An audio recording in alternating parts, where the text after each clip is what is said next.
We're back. So I hope you've been thinking about this a little bit. How can it be that people think that they're honest, yet they commit dishonest acts? And as I said before my little break here, um, this seems to be one of the big keys to understanding this. Dan Ariely is the psychologist who's done the most research in this area. He is a professor in the business school at Duke University. Um, and he and his colleagues have noted that people, it's not just that we have honesty as part of our self concept, it's an important part, right? It's a key part of our identity. Right? You ask people, describe yourself. So I'm honest, right? One of the top three things that they might say. Okay. But at the same time, there are a lot of things out there that are tempting us. There are incentives, right? You didn't have enough time to study, and the student sitting next to you is leaving their answers open, and you happen to know that they're an A student. The situational factors that I talked about earlier, all of those things kind of add up to making this a pretty tempting situation.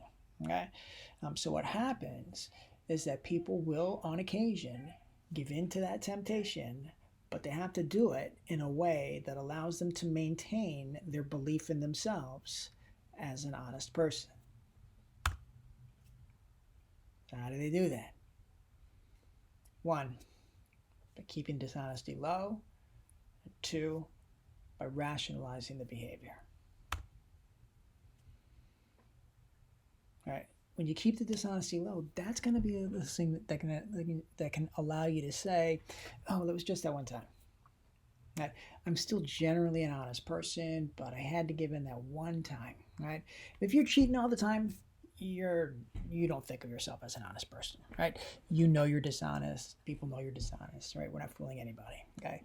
And besides, as I mentioned earlier, those people who cheat all the time, that's the policy that we developed to try and catch repeat offenders and give them more and more serious consequences as time goes on.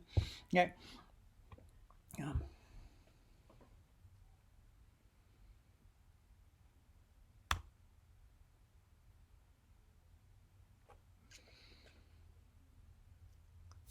kinds of rationalizations that we make, and you'll see these are actually tied to keeping the behaviors low a little bit.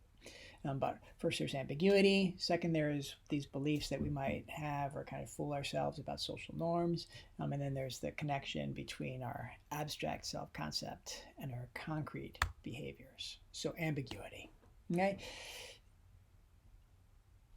It's sometimes not entirely clear. Okay? Um, so, for example, think about plagiarism.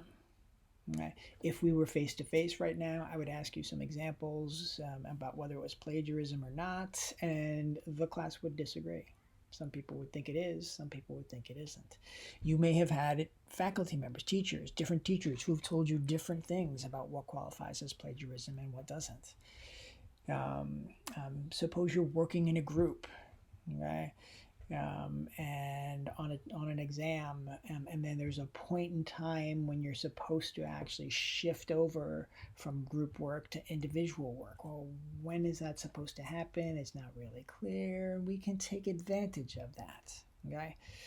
The other idea is something that I hope you remember from earlier in the semester. It's this idea called bounded ethicality. You might see somebody else do something, okay, and you say, oh, well, yeah, it's clearly dishonest. But then we might do the exact same thing and we're able to rationalize it. Well, it was just that one time, right? So the previous, I don't do this very much. Oh my gosh, I was so desperate, right? I got called into work the night before. If I fail this test, I'm going to fail the class, and I'm going to get kicked out of school.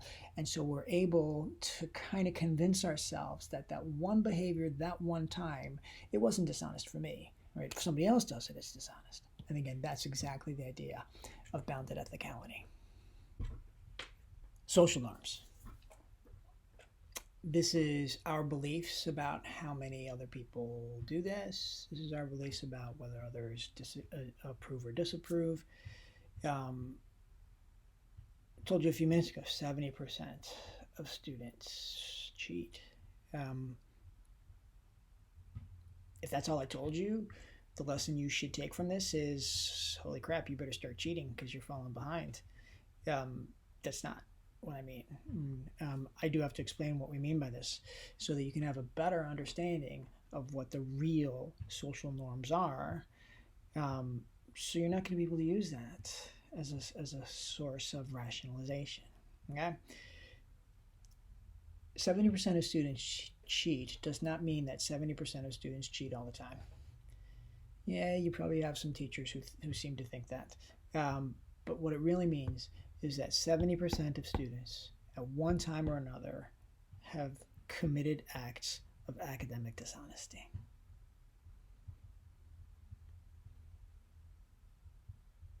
See the idea of keeping the level of dishonesty low, right? That's what people are doing.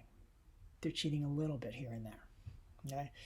If you committed a single act of academic dishonesty in your entire life, you count in the 70%. Okay? I count. I'm part of that 70%. In high school doesn't count. High school, everybody cheats. But in college, I cheated exactly one time. One time. And that still puts me in the 70%. I was in an econ class. I didn't go to the class very much. There was a take-home quiz. I wasn't there to get the quiz. I was there when he returned it to everybody else. And after he finished handing them back to everybody, he said, "Okay, did anybody hand in a quiz and not get one back?" I looked around, all the students next to me, they all had quizzes. So I kind of panicked and I threw up my hand and said, "Yeah, you must have lost mine." Okay, that's it, right? But I count as the 70% part of the 70% as a result of that. It is not even close to the belief that many people have that 70% of students cheat with regularity. Doesn't happen. Okay. The other idea about social norms is believing that your professor doesn't really care, believing that the school doesn't really care, by not having these clear policies and not publicizing those policies, etc. Okay? And then the idea is, and I don't really have a great way to explain this, is that we have this kind of abstract self, right? We see ourselves, we think of ourselves this way, but we don't actually connect it. We don't actually see how it connects to our daily behaviors, right? I often talk about how this is a big problem for me, where people express all sorts of principles that they have, but those principles don't guide their daily behavior. What good are principles if they don't guide your behavior? And that's extremely common.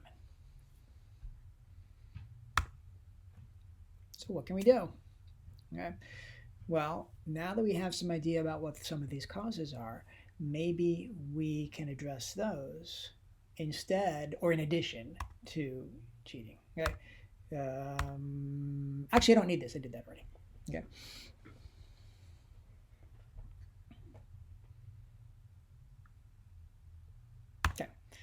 Okay. This is why I joined that committee, the Academic Integrity Committee, right? To help, not with catching cheaters, but maybe create this culture of honesty. So, for example, obviously it didn't happen, but we were planning an ethics summit at the college at the end of April. And then obviously things sort of fell apart when everybody had to leave. But I mentioned earlier the idea of an honor code. That is something I very, very strongly believe we should try and do. Again, a fair amount of research. It's not going to be the solution, but it is a part of the solution that we can actually get people to cheat less. Key thing to make an honor code work is kind of has to come from students.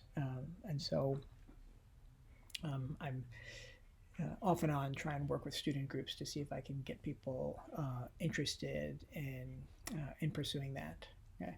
But back to this, the point above, this thing called REVISE. This is an acronym that Dan Ariely and his colleagues came up with, and it stands for reminding, visibility, and self-engagement. And you'll see pieces of the causes that I mentioned earlier illustrated here. So reminding, okay? Remind people about kind of moral principles in general. There have been times throughout the semester where I've kind of said a few things like that myself. Remember, I think I probably did it for the Apply Psychological Principles project. I said, hey, could you fake it? Could you make it up? And I said, yeah, you could, but please don't do that. That would be mean. That's dishonest, right? Things like that. Okay. The more you do that, right, and at the right times, that was not a perfect time to do it because it was right when the assignment was given to you. But the more that you can do that to remind people of these moral principles right at the time when they're most tempted, you might be able to catch them right at that moment of weakness. Because remember, these are honest people who are just giving into temptation at these key times. Okay. Visibility, this is the part that's most closely related to what you're used to already, the things that teachers do where they watch, they encourage peer monitoring, which by the way never really does work.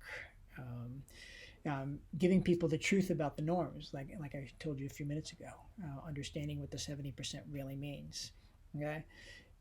There's some research, I'm not so sure that this is going to hold up on replication, that if you just kind of put little eyeballs that look like people are watching you, that makes people cheat less. And it's this whole idea of visibility. But again, don't go quoting that one. I think that one might not stick around. Self-engagement is actually, honestly, it's really very, very similar to the idea of reminding people of moral principles, but tying it to the self more, right? So like I told you, don't make up your Apply Psychological Principles project. That would be mean. You're not mean, right? You're not a jerk. You're not a dishonest person.